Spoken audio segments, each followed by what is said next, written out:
En su discurso de los 3 años de gobierno, el presidente López Obrador admitió que hay un grave desabasto de medicamentos en el país. Aceptó que el manejo de la pandemia tuvo graves rezagos en los hospitales, pero culpó de ello al pasado. Hoy en Latinus, el pasado. Están con nosotros 2 exsecretarios de salud. El doctor José Narro, rector de la UNAM y secretario de salud, y Salomón Chertorivsky, quien fue secretario de Salud y actualmente es diputado federal de Movimiento Ciudadano. Muchísimas gracias a los 2 por estar aquí. Al contrario, Carlos, muchísimas gracias por la invitación. El presidente dijo, la corrupción del pasado, un pequeño grupo de proveedores de medicinas en el que estaban políticos del viejo régimen, hicieron que las medicinas se volvieran caras. ¿Se sienten aludidos, Salomón Chertorivsky? Pues mira, yo creo que nuevamente sucede lo que se ha repetido a lo largo de los 3 años. Sin diagnóstico, sin evidencia, se toman decisiones con prejuicios, acusando a algunos, pues ahora sí que lugares comunes, y a partir de ahí se toman decisiones que han destruido instituciones. Yo creo que lo que había no era perfecto, pero teníamos un sistema de salud que a lo largo de los años... ¿Lo que había era mucho mejor que lo que hay? Muchísimo mejor, no tengo la menor duda. Teníamos un sistema universal de vacunación reconocido en todo el mundo, teníamos un sistema que financieramente iba creciendo, tuvimos un sistema que fue incluyendo a las personas que no tenían de derechohabiencia por su estatus laboral y empezó a generar una mejor posibilidad de pensar ahora sí en un sistema universal. Y pues se hizo lo que decía mi abuelita que no había que hacer, tirar el agua sucia de la bañera con todo y el niño, ¿no? Doctor Narro, el responsable del desabasto de medicinas, el responsable de que haya 500,000 de muertos por la pandemia, ¿es el presidente actual y no los gobiernos anteriores? No, a ver, hay que decirlo con toda claridad. Porque se culpa a la corrupción y la pregunta es, ¿y en estos 3 años? ¿Cuántas denuncias penales se han formulado más allá de las denuncias políticas? ¿Cuánta gente está siendo juzgada por esa supuesta corrupción? 0. En el caso de los, que yo sepa, 0. Bueno, entonces, las farmacéuticas que le están vendiendo medicinas al actual gobierno son las mismas que vendían antes. Son las mismas. Y creo que las están vendiendo un poco más caras ahorita. Pues da la impresión de que por las improvisaciones, con la información que se tiene, porque no brilla este sistema por la transparencia. Al contrario, es opaco, 1. Y 2, a ver, el tema de la pandemia, del desabasto, tiene responsables. Y hay que encontrarlos. ¿Y quiénes son esos responsables? Pues el sistema tiene que encontrar, a ver, ¿cómo es posible que se diga que no pasa nada? ¿Cómo es posible que se diga que el cubrebocas no sirve? ¿Cómo es posible que se tenga una disputa por a quiénes hay que vacunar cuando hay ciencia, conocimiento derivado de la investigación para tomar las definiciones políticas? Hay responsables, sin duda alguna. Pero además hay datos, vaya, aunque alguien crea que hay otros datos, pues no los hay, son los datos que tenemos. 650,000 muertes en México, Carlos. No es normal, no lo podríamos normalizar. Mira, en un año común y corriente, en nuestro país hay entre 720 y 730,000 muertes por todo, problemas cardiovasculares, diabetes, cánceres, homicidios, 700. En estos 20 meses llevamos 650,000 muertes adicionales de las que hubiera habido. Vaya, eso no es normal y por supuesto nuestro país merece un ejercicio de rendición de cuentas porque hay responsabilidades institucionales y personales y porque otra vez los deudos de quienes han fallecido y México necesita un ejercicio de reconstrucción de la verdad. ¿Qué pasó en la pandemia? ¿Cómo se tomaron las decisiones? ¿En base a qué información? ¿Qué funcionó? ¿Y qué fue un verdadero fracaso. Creo que nos lo merecemos. En la Cámara de Diputados hemos solicitado que se conforme una comisión especial pues para hacer una investigación, porque, insisto, no podemos pasar a la siguiente etapa si 650,000 muertes pues no son aclaradas de qué pasó. Voy a algunos de los puntos centrales de la argumentación del presidente. El primero y más importante es el tema de las medicinas. Él dice había corrupción, había colusión, había incluso exfuncionarios corruptos que estaban metidos con las farmacéuticas y se vendían medicinas caras. ¿Se ha logrado abaratar eso? O sea, ¿cuál es el estado de las medicinas, Salomón Chertorivsky? A ver, empiezo con algo muy claro. A lo largo del tiempo fue mejorando. Yo te diría al final... ¿En este sexenio? No. Hasta el 2018. Se logró tener un grupo de profesionistas especializados en todo el ejercicio de compra, planeación, distribución y abasto de medicamentos en el Instituto Mexicano del Seguro Social, que concentró las compras del 80% de lo que hacen los gobiernos, incluso los estatales. ¿Y eso abarató las medicinas? Eso, hubo un ahorro en los últimos años de más de 20,000 millones de pesos. Sí.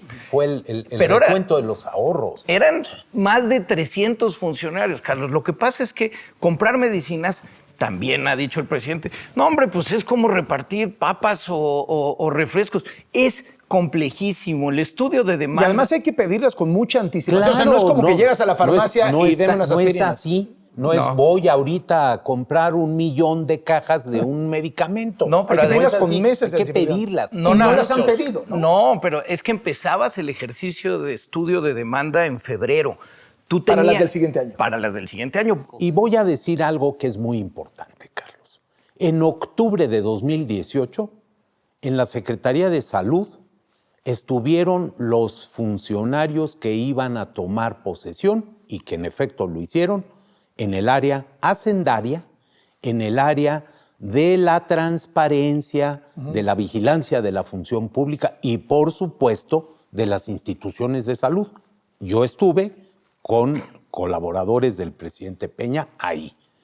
Y ahí hicimos la presentación de cómo iba la compra consolidada. Y ahí se les dijo, es el momento de que ustedes tomen la decisión.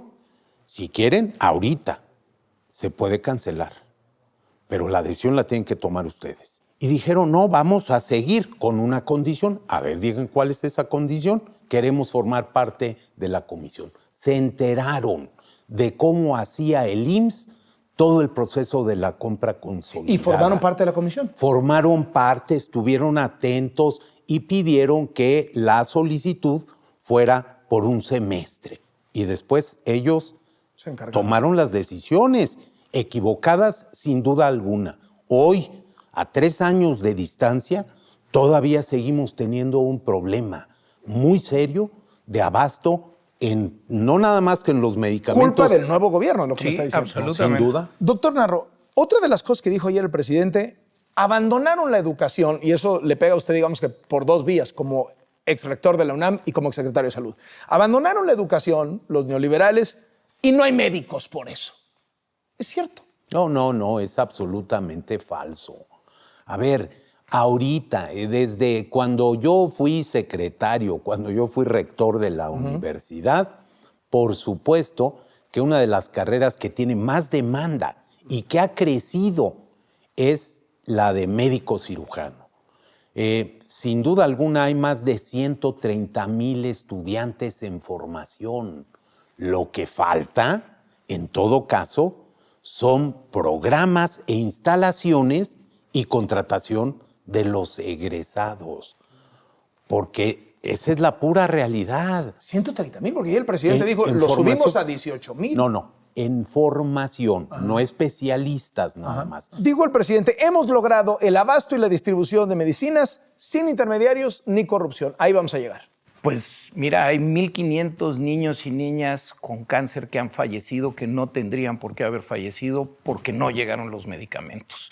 Hay problemas de abasto en todos los espacios, inclusive en los lugares donde siempre se cuidó, por ejemplo, nuestros grandes institutos nacionales de salud o los grandes hospitales de alta especialidad, donde nunca había un problema serio de abasto. estamos teniendo problemas de abasto. Y eso ha repercutido en general al mercado. Vaya, cualquiera puede llegar a una farmacia y va a ver que productos que solía comprar de manera regular no los va a tener porque se trastocó el sistema completo de planeación, de distribución y de fabricación. Tenía que ser así, doctor, porque un poco el argumento del presidente es, teníamos que dar un manotazo y acabar con la corrupción. Y bueno, pues ni modo, se sufre. En esta transformación se sufre. Tenía que pasar esto. No. Había modo de hacerlo a ver, sin... yo vuelvo al mismo tema. ¿Dónde están consignados los casos de corrupción? ¿Dónde ¿No había están corrupción los en la compra de corruptos? medicinas? No puedo yo decirlo. Ajá. No puedo yo asegurarlo. Lo que sí puedo decir es que a mí nunca me tocó enterarme de un caso de corrupción en la compra consolidada. Y en cualquier la caso, Secretaría si había, participaba. ¿dónde están? ¿Y dónde están? Uno. Y dos, lo que sí puedo dar cuenta yo de lo que hice en los 2 años, 9 meses, por cierto, menos tiempo del que ya tiene el actual gobierno y el secretario Alcocer al frente de la Secretaría, y en el tiempo en el que yo estuve, se presentaron 70 denuncias penales en contra de personas cuando se identificaban o de quienes fueran responsables por no haber comprobado el uso correcto, debido e informado de más de 1,100 millones de pesos. Y hay gente que está Sujeta a proceso penal. sujeta a proceso por esas denuncias. Era lo que me tocaba a mí. Dice el presidente, ha sido exitosa la vacunación. Hemos vacunado al 85% de la gente. ¿Es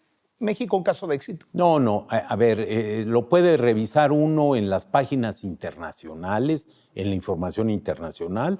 Hay un centro de coronavirus de Hopkins, por cierto, donde estudió el subsecretario. Él seguramente lo Lenguaraz. consulta y seguramente puede dar fe de que no llegamos al 51% de la población con esquema completo. Ahora, qué bueno que se han aplicado ya más de 130 millones de dosis. Eso sí es cierto, pero estamos muy lejos, muy lejos de alcanzar lo que se tiene que tener, porque hay países que están alcanzando 90% de cobertura y la tan ansiada inmunidad colectiva no alcanza. La última vez que Pero además- revisé hace un par de días esta cifra, éramos el país 90 en vacunación, de Pero- más o menos 200 países. O sea, Y no solo nada que eso, presumir. Carlos, porque otra vez... Somos la No- 15 economía del mundo, pues, ¿no? Por O sea, supuesto, sí, no pero tenemos que además estar a media tabla. nos vamos a anclar, tenemos que ir pensando en el futuro, tenemos que ir atendiendo y, por ejemplo, en efecto, llevamos 50% de la población con esquema completo, sí, pero en ese 50% están, por ejemplo, los 2,5 millones de maestros y maestras que los vacunaron con CanSino y que los vacunaron hace más de 8 meses, que ya sabemos que la vacuna tiene menos capacidad. Y no solo ello, después de 8 meses necesitan ya un refuerzo. Lo ideal sería de alguna de las vacunas de ARN mensajero, pero lo necesitan ya, porque ya están en clases presenciales, porque las niñas y los niños todavía no están vacunados y porque viene. Lo más probable es que una cuarta ola, una cuarta aceleración de casos sea inminente y no estamos otra vez tomando las medidas necesarias para Eso, estar bueno, listos. La cuarta ola y Omicron parece que no, es algo absolutamente ineludible. ¿Están cometiendo los mismos errores? Ayer, un zócalo Pues, lleno sí. sin cubrebocas. Totalmente. Mira, Europa ha sido un muy buen monitor de lo que después va a pasar en América. Las primeras 3 olas se vieron reflejadas en Europa. Si hoy ves lo que está pasando en Alemania, en Bélgica, en Austria, no debemos tener la menor duda porque las variables son muy comparables. Es decir, un porcentaje de vacunación todavía bajo. Mira, Alemania tenía el 68% de vacunación con esquema completo. Se ha bajado la guardia. Es La decir, gente ha nos salido, descuidamos, ya harta estamos la gente, en resta, ¿no? pues sí, y la vacuna, la variable Delta, en efecto, ha mostrado ser más contagiosa. Si a eso le sumamos que en nuestro país tenemos este problema de los refuerzos para una población ya vacunada que todavía no tiene su tercera dosis o segunda en el caso de Cancino, que no hemos empezado, bueno, se empezó ya esta semana con jóvenes entre 15 y 17 años, pero que tenemos que vacunar a partir de los 5 años. Es inminente que sí vamos a tener una aceleración. Cuando ves un Zócalo lleno, a mucha gente sin cubreboca, venían en camiones, muy probablemente ya con el frío, con las ventanas cerradas. Son actitudes en donde el gobierno, con el semáforo verde, con el no pasa nada, con el regresar, no nos van preparando para que tomemos las medidas pertinentes para cuidarnos. Además, hoy que sabemos cómo nos tenemos que Doctor, cuidar. ¿ha sido una negligencia criminal la de este gobierno con respecto a la pandemia? Yo lo que puedo decir, Carlos, porque me cuesta trabajo hacer un calificativo de esa naturaleza, es que la estrategia ha sido absolutamente fallida, 1. 2, que ahí están todas las evidencias y las evaluaciones internacionales, más las que hemos hecho aquí en el país, y en efecto, hay cientos de miles de hogares mexicanos de luto, por gente que no debió haber muerto, por gente que no debió haber sufrido, porque se pudo haber evitado muchas de esas muertes. Hay un estudio que se presentó con datos hasta noviembre del año pasado de la Universidad de California, y en aquellos días, hace un año, hablaba de que si México hubiera tenido una estrategia promedio, no la mejor del mundo, se hubieran evitado en ese momento,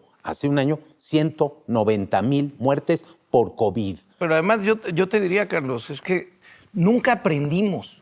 Vaya, cuando esto llegó, era nuevo para todos.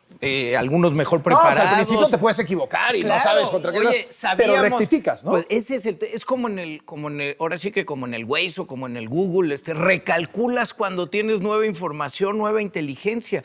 ¿Qué pasó? Al principio decíamos, no, pues es que son las grandes gotículas que escupes, 1.5 metros de parábola, por eso la sana distancia. Pero tan pronto como mayo del 2020, vino Mario Molina, nuestro premio Nobel, que en paz descanse, a decirnos, hay evidencia ya contundente que la forma más efectiva de transmisión es la aérea. Por tanto, la herramienta fundamental es la utilización del cubreboca. Y seguimos hasta la fecha sin que el gobierno de manera enérgica diga hay que usar cubrebocas. No, tenemos un presidente y a un SAR para la pandemia peleados con el cubrebocas. Pues supuestamente peleados, porque cuando tiene que usarse, lo usan. Cuando les dicen, hey, aquí no se puede estar sin cubrebocas, se lo ponen. No, a ver, por eso esos errores, y yo voy a sumar uno más, que a mí me duele mucho, porque me parece que es una gran institución. Es una institución que está en la Constitución de la República y que es el órgano encargado de atender los nuevos problemas de salud, las grandes pandemias, las comillas, porque así dice el texto de 1917, las enfermedades exóticas, así se les decía. El Consejo de Salubridad General, ¿dónde está? Lo hemos dicho muchos. Está sepultado por la mañanera, ¿no? Está sepultado por la mañanera y por la vespertina. Por quien se dice secretario. No puede ser. No, eso es inadmisible. Déjeme, le pregunto, doctor Narro, ¿se ha ensañado el presidente con usted? A ver, yo estoy siempre en la disposición de decir mi verdad, de sostenerla, de dar cuentas y de responder a los ataques que son falsos. Dos cosas que les llegan directo al corazón. Sí. Cada una cada quien. Salomón Chertorivsky, el Seguro Popular. Sí. La desaparición del Seguro Popular. Y se ha dicho, la sustitución del Seguro Popular por el INSABI ha dejado a 15 millones de personas sin acceso a la salud en el gobierno actual.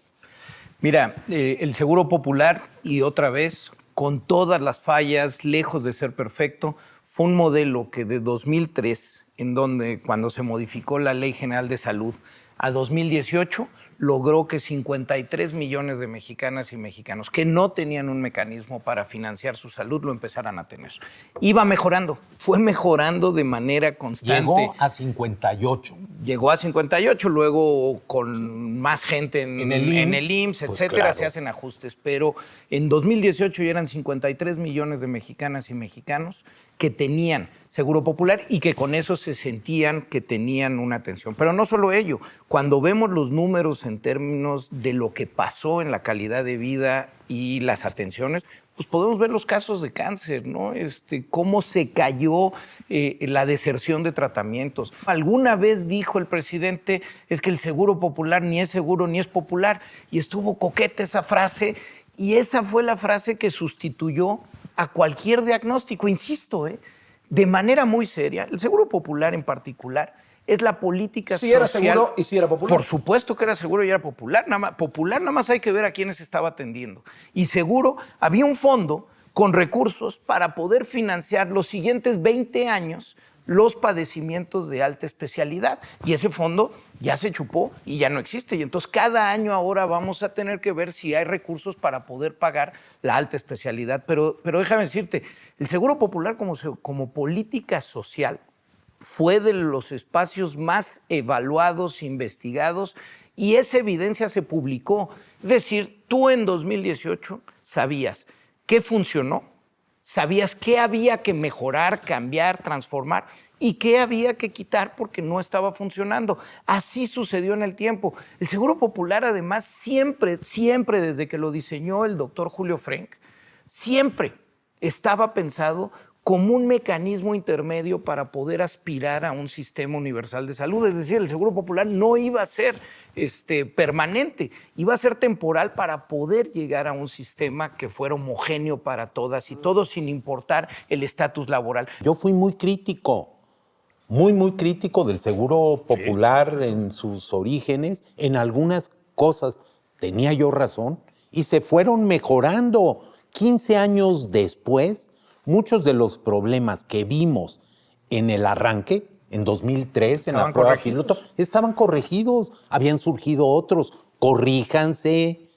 A ver, datos, nada más datos. El Seguro Popular entre 2012 y 2018, con el Fondo de Protección contra Enfermedades que causan gastos catastróficos, atendió a más de 1 millón de personas con un monto cercano, superior a los 50,000 millones de pesos. Esos son 1 millón de familias que no cayeron en pobreza. Que no cayeron en porque pobreza. Esas son las enfermedades que además de curarse, murieron porque tenían la capacidad. Todos los menores, 19 años y menos, que tenían cáncer, eran atendidos en las instituciones mejores que tenía, o muchas de las mejores. Este argumento con el que empezamos, de que aquí está el pasado, lo rechazamos. Aquí está el futuro también. ¿Sí? Y hay que pensar y discutir y hablar sobre eso. ¿Regresará a la política? No, yo seguiré luchando desde donde esté por este país. ¿Y cuándo vamos a llegar a Dinamarca? Pues mira, tenemos que empezar a trabajarlo. De entrada tenemos que atender la cuarta ola. Tenemos que entender que Omicron sí es un peligro inminente y que hay que empezar a planearlo. Tenemos que hablar de los rezagos que la pandemia generó. Les agradezco muchísimo que nos hayan acompañado en Latinus. Muchas gracias. Al Los contrario. dos exsecretarios de Salud, el doctor Narro y Salomón Chertorivsky. Muchas gracias. Un gusto. Muchísimas estimado gracias. Carlos. Ahí los tiene y sigue el debate.